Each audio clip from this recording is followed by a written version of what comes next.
O Senhor esteja convosco. Ele está no meio de nós.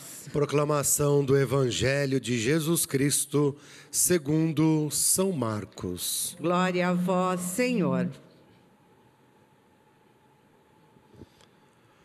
Naquele tempo, os discípulos tinham se esquecido de levar pães. Tinham consigo na barca apenas um pão. Então Jesus os advertiu: prestai atenção e tomai cuidado com o fermento dos fariseus e com o fermento de Herodes. Os discípulos diziam entre si: é porque não temos pão. Mas Jesus percebeu e perguntou-lhes: por que discutis sobre a falta de pão? Ainda não entendeis e nem compreendeis? Vós tendes o coração endurecido? Tendo olhos, vós não vedes, e tendo ouvidos, não ouvis? Não vos lembrais de quanto reparti 5 pães para 5.000 pessoas? Quantos cestos vós recolhestes cheios de pedaços? Eles responderam: 12. Jesus perguntou: e quando reparti 7 pães com 4.000 pessoas, quantos cestos vós recolhestes cheios de pedaços? Eles responderam: 7. Jesus disse: e vós ainda não compreendeis? Palavra da nossa salvação. Glória a vós, Senhor. Que as palavras do Santo Evangelho perdoem os nossos pecados. Amém. Chamados sempre mais a acolher em nossa vida a palavra de Deus e a olhar a grande manifestação do amor misericordioso do Pai, manifestado em Cristo, por cada um de nós, nós somos chamados também a refletir sobre a própria bondade de Deus para com a humanidade. Ao longo de alguns dias, com muita frequência, quase 2 ou 3 semanas, se não me falha a memória, nós estamos meditando na primeira leitura o livro do Gênesis, o chamado também livro da criação.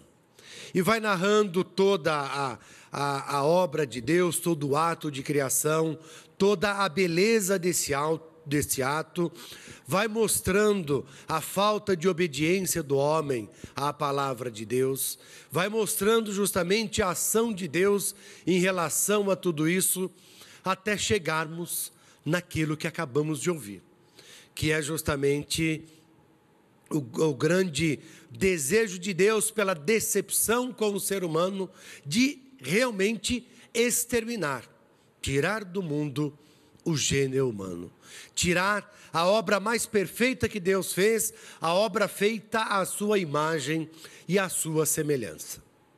Só que de repente Deus volta-se para si mesmo, porque o amor é o próprio Deus, a essência de Deus é o amor, e assume o propósito de não mais acabar com a raça humana.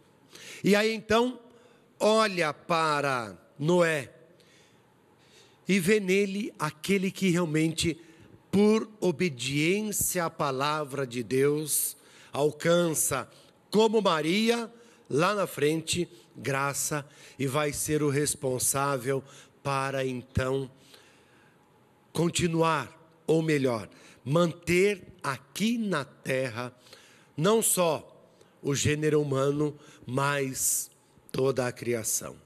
E Deus faz um grande convite para Noé, para que ele construa a arca com sua família e com todos os animais. Então, o que nós podemos tirar de tudo isso para a nossa vida, para a vida da humanidade e para os nossos dias? Primeiro, claro, o grande ato misericordioso e amoroso de Deus para com toda a humanidade. Porque se embora no primeiro momento Deus falou: vou dar um basta nisso porque o ser humano se desviou do meu caminho, Deus vai parar e dizer: não, vou continuar. E isso, primeiro, claro, não se pode deixar de lado o grande amor e a grande misericórdia de Deus por cada um de nós. Mas, ao mesmo tempo, o ato de Deus acreditar no ser humano.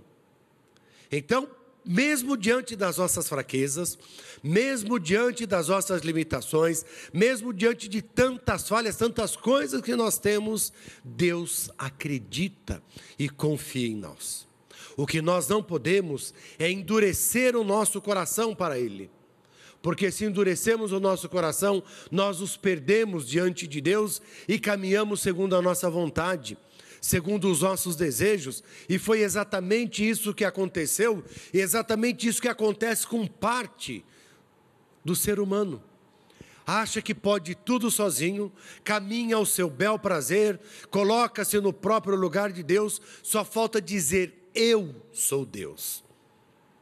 E não percebe o quanto necessita desse Deus, o quanto precisa caminhar com esse Deus, o quanto precisa da sua palavra, para tocar o seu coração, para amolecer o seu coração e para, por meio dessa palavra, deixar-se ser conduzido pelo próprio Senhor.